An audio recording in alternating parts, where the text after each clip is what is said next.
আজকে আপনাদের সামনে অত্যন্ত গুরুত্বপূর্ণ কিছু কথা বলতে যাচ্ছি, দয়া করে মন দিয়ে শুনবেন। আপনারা জানেন, বাংলাদেশে শেখ হাসিনার সরকারের পতনকে নিয়ে যা বিশৃঙ্খলা সৃষ্টি হয়েছিল, তার সঙ্গে রাজ্যের স্বয়ং মাননীয় মুখ্যমন্ত্রী বারবার তুলনা করে বলেছেন যে তোমরা ঘুলিয়ে ফেলো না, যে ওটা একটা আলাদা দেশ আর এটা একটা আলাদা দেশ। ওর সঙ্গে ঘুলিয়ে ফেলে তোমরা আন্দোলনটাকে একেবারেই বাংলাদেশের মতো করার কিন্তু ভাবনা চিন্তা মাথাতেও এনো না বলে রাজ্যের মাননীয় মুখ্যমন্ত্রী বারবার বলেছেন। এবং আপনারা জানেন যে ওপার বাংলায় যখন এই ধরনের বিশৃঙ্খলা ঘটছিল, হঠাৎ করেই সম্ভবত নবান্নের মঞ্চ থেকে রাজ্যের মাননীয় মুখ্যমন্ত্রী একটা বিতর্কিত মন্তব্য করেছিলেন। বলেছিলেন যে ওপার বাংলা থেকে যদি কেউ এপার বাংলায় আসতে চায়, তাহলে আমাদের দরজা তাদের জন্য খোলা রয়েছে বলে রাজ্যের মাননীয় মুখ্যমন্ত্রী একটা বিতর্কিত মন্তব্য করেছিলেন। এবং এই বিতর্কিত মন্তব্যের জবাব বাংলাদেশের প্রশাসনও দিয়েছিল। তাদের বিদেশমন্ত্রী পরিষ্কারভাবে বলে দিয়েছিলেন মুখ্যমন্ত্রী মমতা বন্দ্যোপাধ্যায়ের এই বক্তব্য বাংলাদেশে বিভ্রান্তি ছড়িয়েছে।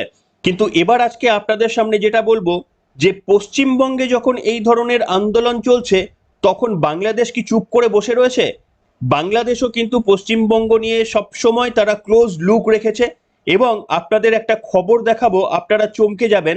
রাজ্যের মাননীয় মুখ্যমন্ত্রী মমতা বন্দ্যোপাধ্যায়ের কাছে বাংলাদেশের একজন নামকরা জঙ্গি তিনি আহ্বান জানিয়েছেন পশ্চিম বাংলাকে স্বতন্ত্র বা স্বাধীন ঘোষণা করে ভারত থেকে বেরিয়ে আসতে হবে।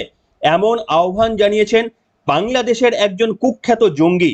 আসুন আপনাদের কি ঘটনা ঘটেছে সেটা দেখায়, এবং আপনারা চমকে যাবেন, বা আপনাদের মনের মধ্যে হয়তো ভয় তৈরি হতে পারে গোটা পশ্চিমবঙ্গবাসীর ভবিষ্যৎ ঠিক কোন দিকে এগোতে চলেছে। টুইটটা দেখতে পাচ্ছেন, সেখানে লেখা রয়েছে, Mohammad Jasimuddin Rahman, just released chief of Bangladesh Al Qaeda affiliate Ansarullah Bangla team advise Mamata Banerjee to declare West Bengal's independence from India. The day some of us have been warning about is upon us. West Bengal arrives on the threshold of Kashmir. অর্থাৎ লেখা হয়েছে মোহাম্মদ জসিমউদ্দিন রহমানি বাংলাদেশের একটা terrorist সংগঠন, যে সংগঠনটির নাম Ansarullah Bangla team, সেই আনসারুল্লাহ বাংলা টিমকে কিন্তু শেখ হাসিনা একেবারে নিষিদ্ধ ঘোষণা করে রেখেছিলেন।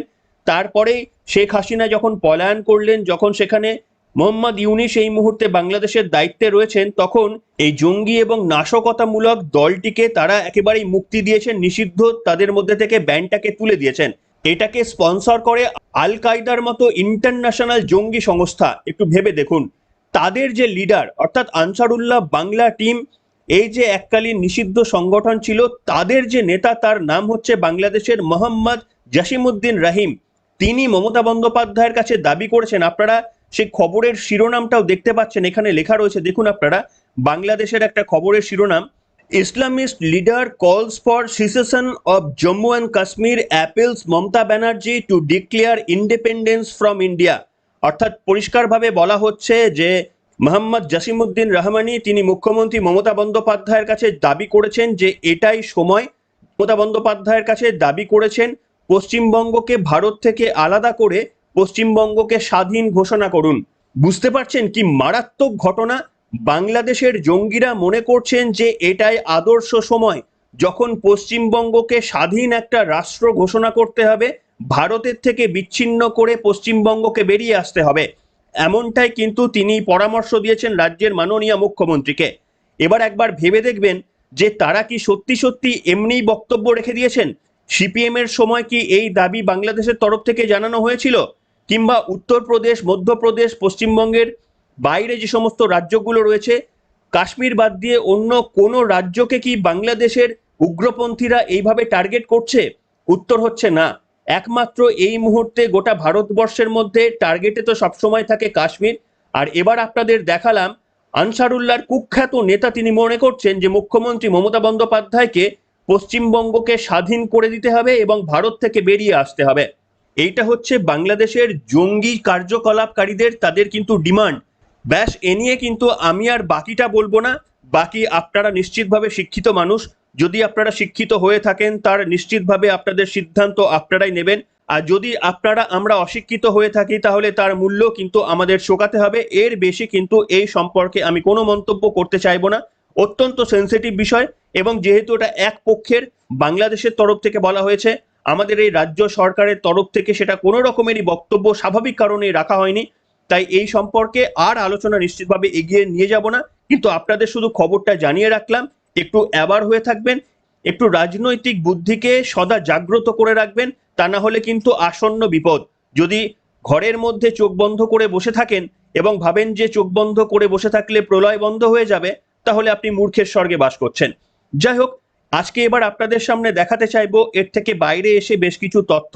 আপনারা জানেন, রাজ্যের মাননীয় মুখ্যমন্ত্রী হঠাৎ করেই গতকাল একটা বক্তব্য বলেছিলেন যে আমি আপনাদের স্বার্থে পদত্যাগ করতে রাজি রয়েছি। কিন্তু ঘটনাটা যদি আপনারা একটু খেয়াল করে দেখেন, যে আমাদের সন্দীপ ঘোষ, আরজি করের প্রাক্তন প্রিন্সিপাল, যিনি কতটা কুখ্যাত সেটা প্রত্যেক দিন প্রকাশ্যে আসছে। মর্গের যে সমস্ত দেহগুলো আসতো, বেওয়ারিশ দেহগুলো থেকে তাদের অঙ্গ প্রত্যঙ্গগুলো কেটে বিক্রি করে 200 কোটি টাকা এইভাবে তিনি আদায় করেছিলেন। ভাবতে পারেন যে এনাকে কার সঙ্গে আপনারা ঠিক তুলনা করতে পারেন? এটা তো একটা উদাহরণ দিলাম, এছাড়াও বিভিন্ন তথ্য আমাদের সামনে আসছে। একটা তথ্য দেখাবো, সন্দীপ ঘোষের শ্যালিকার বাড়ি থেকে উদ্ধার বিপুল উত্তরপত্র, এবং সন্দীপ ঘোষের যারা আত্মীয়রা রয়েছে তাদের বাড়ি থেকে প্রচুর ডকুমেন্ট, প্রচুর উত্তরপত্র কিন্তু মিলছে, যেখান থেকে ইডি সন্দেহ করছে যে বিভিন্ন ক্ষেত্রে টাকার মাধ্যমে, টাকার লেনদেনের মাধ্যমে কিন্তু দুর্নীতি হয়েছে। এটা মুখ্যমন্ত্রীর অহংকার, দম্ভ, কোয়ার্টুন। যে একটা চরম মিথ্যাবাদী মুখ্যমন্ত্রী। লাইভ টিভি বাংলার মানুষ দেখতো যে উনি ওনার পার্সোনাল চিকিৎসক ডাক্তার এসপি দাসকে দিয়ে কিভাবে দুর্নীতি করেছেন। আজকে সন্দীপ ঘোষের বাড়ি থেকে ডাক্তারি মেডিকেল পরীক্ষার খাতা প্রশ্ন পাওয়া যায়। ভাবতে পারছেন? আমি তো তালিকা প্রকাশ করে দিতে পারি, নির্মল মাঝি সহ 20 জন তৃণমূল কংগ্রেসের প্রথম শ্রেণীর নেতা মেয়ে অথবা ছেলেকে, যখন আমাদের নিট চালু হয়নি, জয়েন্ট এন্ট্রান্স রাজ্যের হাতে ছিল, মিথ্যা নামে এখানে পাস করানো হয়, ভুয়া ডাক্তার, ভুয়া শিক্ষকদের। এহেন সন্দীপ ঘোষকে কিন্তু রাজ্যের মাননীয় মুখ্যমন্ত্রী তিনি পদত্যাগ করতে দেননি। আপনারা জানেন, 9ই আগস্ট সন্দীপ ঘোষ যখন বললেন যে আমি সমস্ত সরকারি পদ থেকে আমি পদত্যাগ করছি, তারপরেই মুখ্যমন্ত্রী কিন্তু কয়েক ঘন্টার মধ্যেই তাকে আবার একটা আরজি কর ছেড়ে তাকে কলকাতা মেডিকেল কলেজের কিন্তু অধ্যক্ষ করে দিয়েছিলেন। অর্থাৎ সন্দীপ ঘোষ পদত্যাগ করতে চাইলেও রাজ্যের মাননীয় মুখ্যমন্ত্রী পদত্যাগ করতে দেননি। বিনীত গোয়েল পুলিশ কমিশনার, যার পদত্যাগের দাবিতে এখনো ছাত্ররা আন্দোলন করছেন, তিনি নিজে পদত্যাগ করতে চাইলেও রাজ্যের মাননীয় মুখ্যমন্ত্রী মমতা বন্দ্যোপাধ্যায় পদত্যাগ করতে যান, রাজ্যের মাননীয় মুখ্যমন্ত্রী মমতা বন্দ্যোপাধ্যায় পদত্যাগ করতে দেননি। আর নবান্নে রাজ্যের মাননীয় মুখ্যমন্ত্রী নিজেই বলেছিলেন আমি পদত্যাগ করতে চাই, হয়তো মমতা বন্দ্যোপাধ্যায় মুখ্যমন্ত্রীকে পদত্যাগ করতে দেননি। তাহলে আপনারা বুঝে গিয়েছেন যে সন্দীপ ঘোষকে পদত্যাগ করতে দেননি মমতা বন্দ্যোপাধ্যায়, বিনীত গোয়েলকে পদত্যাগ করতে দেননি মমতা বন্দ্যোপাধ্যায়, এমনকি মুখ্যমন্ত্রীকেও পদত্যাগ করতে দেননি মমতা বন্দ্যোপাধ্যায়। এর থেকে আর কি বলবো, আপনারা বাকিটা বুঝে নেবেন। তবে আরো একটা জিনিস আপনাদের সামনে না দেখালেই নয়, অনেকেই প্রশ্ন করছেন যে কেন ছাত্ররা গো ধরে বসেছিল, কেন তারা গেল না নবান্নে, কেন তারা লাইভ স্ট্রিমিংটা এত কেন গুরুত্বপূর্ণ যে তারা গেল না। আসলে লাইভ স্ট্রিমিংটা অত্যন্ত গুরুত্বপূর্ণ, অত্যন্ত গুরুত্বপূর্ণ। আপনারা জানেন, সুপ্রিম কোর্টে যখন হেয়ারিং হয়েছিল তখন সুপ্রিম কোর্টে সিবিআই এর আইনজীবী বলেছিলেন যে আমাদের মাত্র 27 মিনিটের একটা ভিডিও ফুটেজ দেওয়া হয়েছে, যেখানে পুলিশের তরফ থেকে বলা হয়েছে তারা রেকর্ড করেছিল 2 ঘন্টার ফুটেজ, কিন্তু আমাদের দেওয়া হয়েছে মাত্র 27 মিনিটের ফুটেজ। এবং কপিল সিব্বাল এর উত্তরে বলেছিলেন আসলে ভিডিওটার মধ্যে কিছু টেকনিক্যাল গ্লিচ ছিল, সেই কারণেই 2 ঘন্টার মধ্যে থেকে 27 মিনিট দেওয়া হয়েছে। এবার আশা করি আপনারা বুঝতে পারছেন যে নবান্নে যদি ওই বৈঠকটি হতো এবং ছাত্রদের প্রশ্নবাণে মুখ্যমন্ত্রীর কাছে যখন কোনো উত্তরগুলো থাকতো না, এই পুরো ঘটনাটা রেকর্ড করার পর মুখ্যমন্ত্রী বলেছিলেন যে আমি লাইভ স্ট্রিমিং করব না, কিন্তু রেকর্ডের পারমিশন দিচ্ছি। কাজেই তিনি যদি রেকর্ড করতেন তাহলে পোস্ট এডিটিং করার যে কতটা সহজ হতো সেটা আমরা বুঝতে পেরেছিলাম। কিন্তু সুপ্রিম কোর্টে যখন শুনানি হচ্ছিল সেখানেও হয়তো বলা হতো, দেখতেন যে এই যে 2 ঘন্টার ছাত্রদের সঙ্গে মিটিং হলো, টেকনিক্যাল গ্লিচের জন্য মাত্র 10 মিনিটের ফুটেজটাই আমাদের কাছে রয়েছে, বাদবাকি টেকনিক্যাল গ্লিচ হয়েছে বলে কিন্তু আমরা পুরো ভিডিওটা আপনাদের সামনে দিতে পারছি না। এমনটা হয়তো বলতে পারতো, তখন আর কিছুই করার থাকতো না, তখন মুখ্যমন্ত্রী মমতা বন্দ্যোপাধ্যায় যাই বলতেন গোটা রাজ্যের মানুষকে তাদের কথা বিশ্বাস করতে হতো। আর একটা উপায় ছিল, সেই উপায়টা হচ্ছে ছাত্রছাত্রীরা নিজেরাই যদি ক্যামেরা নিয়ে যেতে পারতেন, কিংবা তারা যদি বলতেন আচ্ছা ঠিক আছে লাইভ টেলিকাস্ট করার দরকার নেই, আমাদের মোবাইল ক্যামেরা থেকে আমরা পুরোটা ভিডিওগ্রাফি করব, কিংবা আমরা একটা ভিডিওগ্রাফার নিয়ে গেছি তিনি পুরোটা ভিডিওগ্রাফি করবেন, লাইভ স্ট্রিমিং এর দরকার নেই, কিন্তু আপনারা যেমন রেকর্ড করছেন করুন, আমাদের তরফ থেকেও রেকর্ড করা হবে। এই শর্তটাই একমাত্র যদি ডাক্তারি পড়ুয়ারা দিতে পারতেন, তাহলে আমার মনে হয় তখন মুখ্যমন্ত্রী হয়তো বলতেন না, এটাতেও তিনি রাজি হবেন না। কিন্তু সেই সুবর্ণ সুযোগটা ডাক্তাররা কোনো কারণে হয়তো মিস করে গিয়েছেন। বাইরে রেখে কিন্তু নবান্নের সভাগৃহে প্রবেশ করার অনুমতি দেওয়া হয়েছিল, কিন্তু আমার প্রশ্ন হচ্ছে ডাক্তাররা ওই ব্যাপার নিয়ে যদি কথা বলতে পারতেন যে আপনারা রেকর্ড করছেন করুন, আপনি তো বলেছেন রেকর্ড করাতে কোনো অসুবিধা নেই, তাহলে রেকর্ডটা আমরাও করি, তার কারণ আপনাদের রেকর্ডের টেকনিক্যাল গ্লিচ চলে আসতে পারে, তাই রেকর্ডটা আমাদের করারও দয়া করে অনুমতি দিন। এই জায়গাটায় যদি কথা বলতেন তাহলে মুখ্যমন্ত্রী মমতা বন্দ্যোপাধ্যায়ের এই রেকর্ডিং এর কতটা সদিচ্ছা ছিল সেটা পরিষ্কার ফুটে আসতো। আপনাদের আরো একটা ঘটনা দেখাবো, বলা ভালো আপনাদের একটা ঘটনা মনে করিয়ে দিতে চাইবো। আচ্ছা, আরো একটা আপনাদের সামনে উদাহরণ দিই, যেখানে পোস্ট এডিটিং করার, ভিডিওগুলোকে পোস্ট এডিটিং করার কতটা সুযোগ থাকে সেটা আপনাদের আরো একটা প্রমাণ দিই, যেটা এই মুহূর্তে সোশ্যাল মিডিয়াতে ভাইরাল হয়ে গিয়েছে।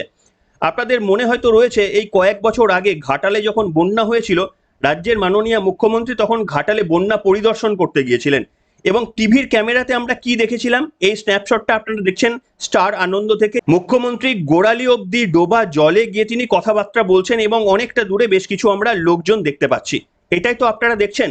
দেখে কি মনে হচ্ছে যে মুখ্যমন্ত্রী পরিস্থিতি বোঝার জন্য তাকে ওই বন্যার জলে পর্যন্ত নামতে হয়েছে, এটাই আপনাদের মনে হচ্ছে? আসুন এবার আপনাদের একটু ওয়াইড অ্যাঙ্গেলে দেখায় এই ছবিটা, বা এই ভিডিওটা একটা ওয়াইড অ্যাঙ্গেলে দেখায়। দেখুন তো এইটা দেখছেন, এটা দেখলেই আপনারা বুঝতে পারবেন যে দেখুন প্রথমে একটা ঢালাই বা পিচের রাস্তা রয়েছে, তারপর থেকে কিন্তু জলটা জমেছে।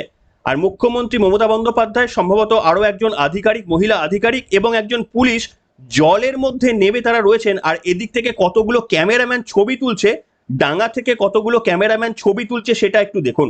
এই ভিডিওটা কিন্তু কোনো টিভিতে দেখানো হয়নি, কোনো মিডিয়াতে এই ভিডিওটা বা এই ছবিটা দেখানো হয়নি। মিডিয়াতে যেটা দেখানো হয়েছিল সেটা হচ্ছে এইটা।